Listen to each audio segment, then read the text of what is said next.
We gave you the quarterbacks and their values. Now let's move on to running backs and wide receivers and whether you should start or sit them. Please, folks, make sure you submit all of your fantasy football related questions in the comments section below. Now let's get into this video. We will start Isaiah Pacheco against Detroit, and gladly. Pacheco got increasingly more involved in this Chiefs offense toward the end of the season and got into the playoffs in 2022 on fire. In 7 of the last 10 games, including those playoffs, Pacheco had at least 15 touches. The one thing people knock him for, and rightfully so, was his lack of involvement as a receiver. Jerick McKinnon stole the crown in that category. Well, that could be changing. Pacheco did only catch 13 passes throughout the regular season, but 10 of those catches were in the final 7 games. Then in the AFC Championship, the man went out and caught 5 of 6 passes for 59 yards, showing that upside we've been looking for. There have been reports coming out of Chiefs camp that Pacheco is getting as involved as possible in all aspects. A few of his catches have garnered some attention, and he's facing a Detroit defense that allowed 5.2 yards per carry in 2022. That's bottom 5 in the league. The front 7 in Detroit is primarily the same, with Jack Campbell out of Iowa being the lone newcomer. Game script wise, if the 7.5 point favorite Chiefs can stay ahead, it'll be Pacheco's job to chew the clock down the stretch, and we love that from a fantasy football perspective. Aaron Jones, we're starting him against the Bears because of a pair of factors: the offensive environment he's in and the gutted defense of the Chicago Bears. Jordan Love is at the helm for the first time in his career, and he's surrounded by young talent like Christian Watson, Romeo Doubs, Jaden Reed, Luke Musgrave, you name it. The stability and backbone of this team that we saw develop last year, though, is the backfield. It's the run game. They ran the ball nearly 44% of the time. That is one of the highest rates that Green Bay has experienced in the last decade. And in general, with a new quarterback, having a running back who has been phenomenal at turning dump-off passes into breakout plays like Aaron Jones could be huge and highly utilized. The Bears also allowed 4.9 yards per carry last season, among the bottom 10 in the league, and mainly prioritized building the offense this past offseason. Raheem Mostert's situation keeps getting more and more optimal for his fantasy owners, and we're starting him against the Chargers in Week 1. Jeff Wilson Jr. going down opens up more room for him, and Devon Achane, who is also questionable. But going against a team that gave up over 144 yards per contest last year on the ground helps this case. Tua Tagovailoa is coming off of a year that brought 2 scary concussion-related injuries into the headlines. I wouldn't doubt if the Dolphins lean a little more on the run than they have in the past because of that. This matchup also has the second highest over-under mark in the NFL at over 50 points, so buckle up and get ready to watch these teams light up that scoreboard. And I'll keep building on this point by saying that on the flip side, Keenan Allen should have some fun against a Miami secondary that allowed the 6th most amount of pass yards per game last season. I didn't rate Keenan Allen as highly as most of you would have liked in the preseason wide receiver rankings video, but that was mainly due to the lingering injuries we saw last year and the fact that he is 31 years of age. However, that doesn't mean I won't start him in an offense now being overhauled by the mastermind that is Kellen Moore. I also won't deny the fact that Keenan Allen, despite missing significant time last year, was thrown to at a higher rate than anyone else. The man was getting targeted 1 time in every 5 snaps, which is insane. Joshua Palmer played in 845 snaps last season to Keenan Allen's mere 486, yet Palmer had just 2 more receptions than Allen. It's clear who Justin Herbert's favorite is. This one should go without saying, but do yourself a favor and start Chris Godwin against the Vikings, please.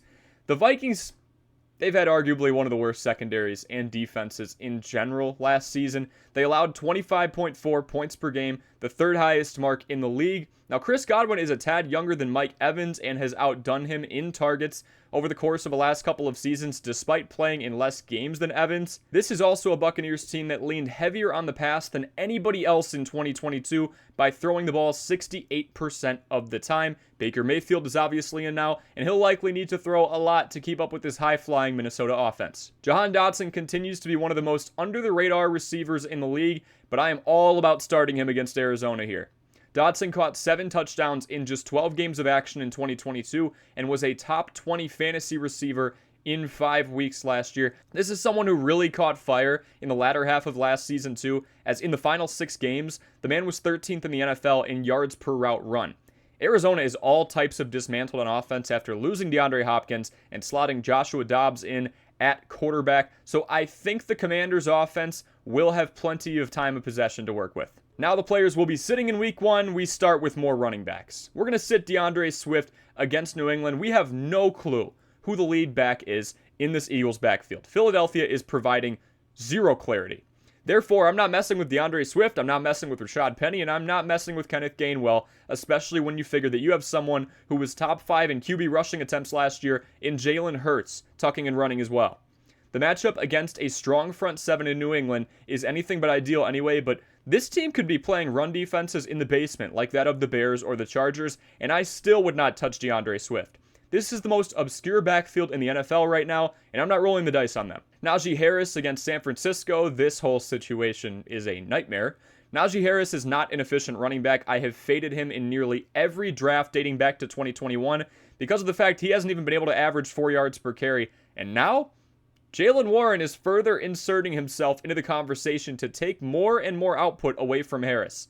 Jaylen Warren broke free in the preseason with 6 rushes for 89 yards and 2 touchdowns. Now, Najee does have the receiving upside, as he's averaging nearly 60 receptions per season through his first 2 years in the NFL, but this matchup, it's a nightmare. I said it before, San Francisco allowed 3.4 yards per carry in 2022, so even if Najee is the definitive running back 1 with no sense of a handcuff, which I don't think that's going to be the case, this will be a tall task for him. Breece Hall is a surefire sit unless he breaks a huge run free and makes me look like an idiot, which is possible. But don't sit here and expect the volume to be there in week 1 for Breece Hall. Hall is coming off of an ACL tear that abruptly stopped a potential offensive rookie of the year season for him. But the fact this man was not practicing on Monday and the obvious headline of Dalvin Cook entering the New York Jets backfield also looms free. Look, expect New York to ease Hall into this workload so they can keep him around for years and years and years, as opposed to giving him the ball 30 times to kick off the season. The Jets are also facing off against a Bills offense that was 3rd in the NFL in scoring last year, so I would expect New York to use their newly acquired future Hall of Fame QB to try and keep up with that output. We are sitting Juju Smith-Schuster after, honestly, kind of an underwhelming season. The man had Patrick Mahomes at his disposal, and sure, he had to compete with Travis Kelce for targets, but he stayed healthy in a receiving room that passed around the injury bug pretty frequently. Mahomes threw for over 5,000 yards, and Schuster still didn't crack 1,000 yards himself. Now he's likely going to be matching up against one of the top corners in the league in Darius Slay in week 1. This team also just went out and invested in another running back in Ezekiel Elliott, who logged 12 touchdowns last year. So there's your goal line plan if you need the last couple of tough yards. George Pickens is being drafted as the wide receiver 24 despite getting less targets than Deontay Johnson and Pat Freiermuth in 2022. He does beat them in yards per reception by a wide margin, so there's your risk reward. This is the down the field guy.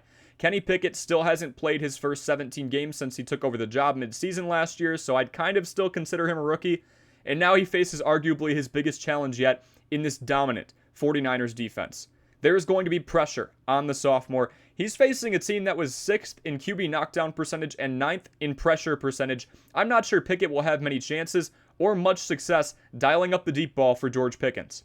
We wrap up this video by saying I'm sitting Amari Cooper against Cincinnati. Amari Cooper is someone I am very high on in 2022. Let that be clear.